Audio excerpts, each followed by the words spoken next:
সকাল সকাল বৃষ্টি, দারুণ হাওয়া দিচ্ছে। সকাল বলবো না, এখন বাজে হচ্ছে 10:30। বিদ্যুৎ চমকাচ্ছে আর বৃষ্টি, এই দিয়েই ভিডিওটা শুরু করলাম। আশা করি ভিডিওটা ভালো লাগবে, দেখতে থাকো। সকাল সকাল বৃষ্টি মানে একটা খোশ মেজাজ। সকালবেলা কিন্তু ভালো গরম ছিল, তারপরে শুরু হলো বৃষ্টি, ব্যাপক লাগছে। তবে আজকে রান্নাবান্নার সমস্ত কমপ্লিট, কিন্তু আমার মেশিনের কাজ তো বাকিই আছে। চলো, ওটা তো করতেই হবে। আর সমস্ত কাজ কমপ্লিট। আজকে মঙ্গলবার, বাড়িতে নিরামিষ, সবাই জানো তো। ওয়াও, কি সুন্দর হাওয়া দিচ্ছে। এত গরম ছিল কি বলবো। সমস্ত কাজ সেরে এখন একটুখানি এসে বসলাম। মেশিনও কাজ করেছি, নিচে বৃষ্টিটা শুরু হয়েছে যখন, তখন তাহলে ভিডিওটা শুরু করি। তো চলো, দেখতে থাকো। আর ছাদ থেকে সমস্ত জামা কাপড়, প্যান্ট সমস্ত নিয়ে চলে এসেছি। আজকে ছাদে মানে খুব মেলা ছিল, মানে কোনো জায়গা ফাঁকা ছিল না যে সেখানে মেলা ছিল না, এমন জায়গা।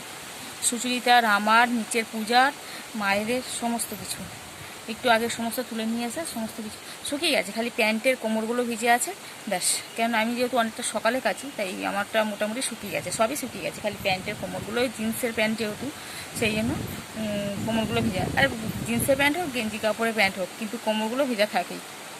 ওগুলো একটু বেশি কটকটে রোদ হলে তবেই শুকোয়। তো চলো তাহলে আজকে দিনটা শুরু করি। আশা করি ভিডিওটা ভালো লাগবে, দেখতে থাকো। একটুখানি পরেই কাজে বসে যাবো। কাজে বসেছিলাম, আবার একটু পরেই কাজে বসে যাবো। সমস্ত কাজ কমপ্লিট করেছে। পাম্পটা চালিয়েছিলাম, যেই আকাশ ডাকছে আগে আমি গিয়ে সুইচটা অফ করে দিলাম। না বাবা, একটুখানির জন্য অনেকটা বড় ক্ষতি হয়ে যেতে পারে, তাই না?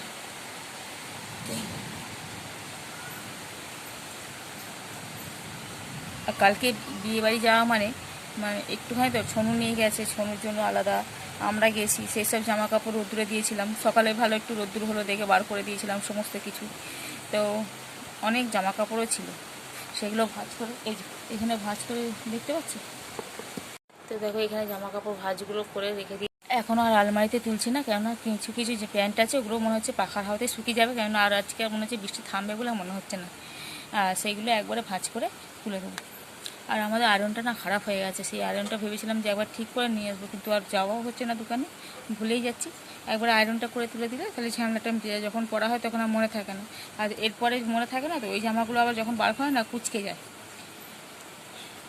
কোথাও যাওয়া নয়, কিন্তু এক গাদা জামা কাপড় কাচতে কাচতে তখন আর মনে হয় যেন যাবো না।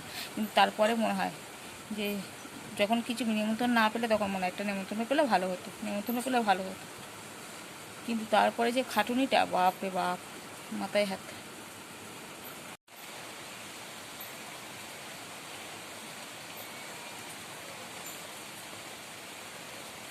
নেই, ছনু গেছে স্কুলে, ও গেছে। হ্যাঁ, ও তো স্কুলে চলে গেল। কেউ নেই বাড়িতে, কেউ নেই বলতে পারে। আজই বাড়িতে সবাই আছে, যারা যারা কাজে যাওয়ার তারাই গেছে। তোমাদের দাদা, ছোটদা ওরা চলে গেছে, ছনু গেছে, ছোটরা মানে বিট্টু আছে, আমি আছি, মা যেমন থাকি আমরা সবাই সেরকম আছে। চল, বর্ষাকালে যা চুল উঠছে না বলার মতো নয়, বাপরে বাবা, ভীষণ হারে চুল উঠছে আমার। আর এই গাছটা দেখো,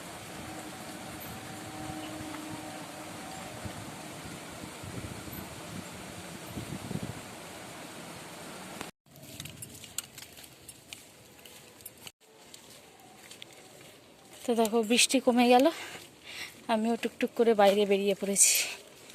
ঠিক আছে, তো গিয়েছিলাম কাকিমাদের বাড়ি, মালটা হয়ে গিয়েছিল তাই।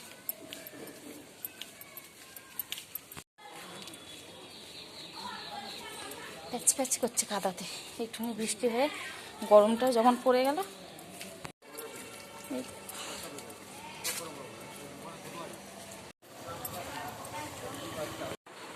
ওটা হ্যাঁ, আইসক্রিম খেয়েছো তো?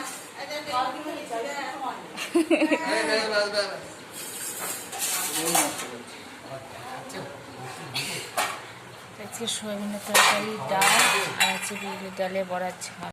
এইখানে হচ্ছে লেবু গাছেই তো হয়,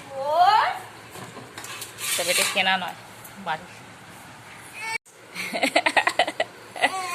না, এটা নেই, এটা কি?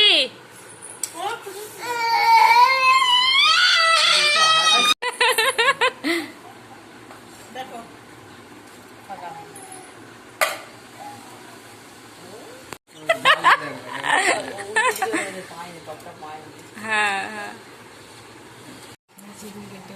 ঝাল। বিয়ে দেখেছো তো? বিয়ে দেখেছো তো? বিয়ে না না পারি আজকে ওই জন্য হয়তো ঘুম ছাড়ছে না। না বিয়ে দেখি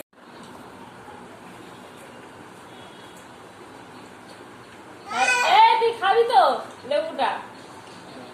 ওই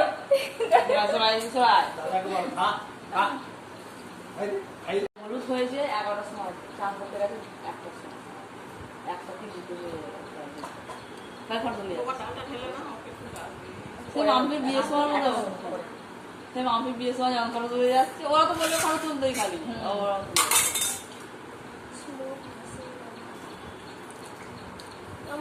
তো আবার অনেকক্ষণ পরে চলে এলাম সন্ধেবেলায়।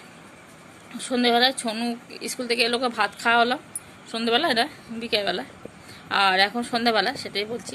কিন্তু এখন দেখো সন্ধেটা একটুখানি মানে এতে হয়ে যাচ্ছে না, মানে আগে সন্ধে হতে প্রায় 6টা বেজে যেত, কিন্তু এখন দেখো মানে 5টা 15-20 মধ্যে যেন একটা অন্ধকার অন্ধকার মতন ভাব হয়ে যাচ্ছে। তো এখন বসে আছি, বুঝতেই পারছো ছনু পড়ছে। হ্যাঁ অবশ্যই ছনু পড়তে বসেছে এখানটায়, আর আমি এখানে বসে আছি। পড়াগুলো ধরে নেবো, তারপরে এখন নাচানাচি করছে। ক্যামেরাটা যেই সরিয়ে নিয়েছে উনি নাচতে শুরু করে দিয়েছে। চল আবার যেমন ডেলিকার রুটিন সেরকম শুরু করে দিই, আর তো কোনো কাজ নেই, অভ্যাস এটাই।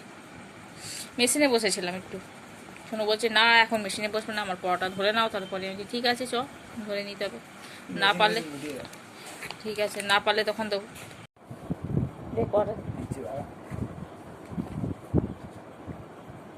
নাচছে বসে বসে, দেখতে পাবো দাঁড়া, তাহলে হাত ঘুরিয়ে নাচ। আর আমাদের সেই বাচ্চাটা রনি, সে এসেছিল বিকেলে থেকে, এসে একটু খেলাধুলা করে এখন একটুখানি আগেই বাড়ি গেল। হাতটা এখানটা কিসে কেটে গেছে দেখ। তো এটা যদি তোর হতো তাহলে বেশি হতো, মায়ের তো ওই জন্য অল্প। এই জামাটা এমন উঠে গেছে এরা, আঁচড় না, এটা মনে হচ্ছে উঠে গেছে। এমনি বুঝতে পারা যাচ্ছে না, কিন্তু যখনই কিছু মানে ঝাল ফাল কিছু লাগছে তখনই বুঝা যাচ্ছে। বাপরে চলে যাবে নুন, তারপরে সাথে বা নিমা টিনমা এসব কিছু জাতীয় জিনিসগুলো মশলা করা হলে দেখবে। আর বলতে হবে না, সকালবেলা হয়েছিল আমার আজকে। চল কি উদ্দেশ্যে প্রতাপাদিত্য উৎসব বা বীরাষ্টমী ব্রত পালিত হয়? সরলা দেবী চৌধুরানীর উদ্দেশ্যে 1902 থেকে 1904 খ্রিস্টাব্দের মধ্যে প্রতাপাদিত্য উৎসব ও বীরাশ্রমে ব্রত পালিত হতে শুরু করে। প্রতাপাদিত্য উৎসব হচ্ছে ভারতীয় বীরদের জন্য যে ভারতীয় বীরদের সেনানিবাসের শরীরচর্চা ও হীনমন্যতা দূর করার উদ্দেশ্যে এই প্রতাপাদিত্য উৎসব পালিত হয়, এবং হচ্ছে ভারতীয় জাতীয় আন্দোলনের বীরদের বিভিন্ন প্রবন্ধ শোনানোর জন্য এই বীরাশ্রমে ব্রত পালন হতে শুরু করে। বঙ্গলক্ষ্মী ব্রত কথায় কি বলা হয়? বঙ্গলক্ষ্মী ব্রত কথায় বলা হয়েছিল যে